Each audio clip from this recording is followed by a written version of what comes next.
পদে প্রার্থী হইছে মোদের জুয়েল ভাই। জুয়েল ভাইয়ের পক্ষ থেকে সালাম জানাই। জনগণের জন্য তাহার মায়া, নেত্রগঞ্জ উপজেলায় করবে তাহার ছায়া। তাহার কথা বলি যোগ্য ব্যক্তির পরামর্শে ন্যায়ের পথে চলি।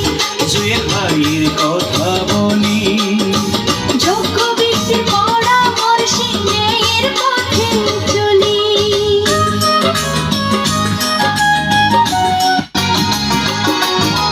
সুখে দুঃখে জুয়েল ভাই, তাহার কোনো জোরে নাই, ধর্মে কর্মে জুয়েল ভাই। তাহার কোনো জোরে নাই।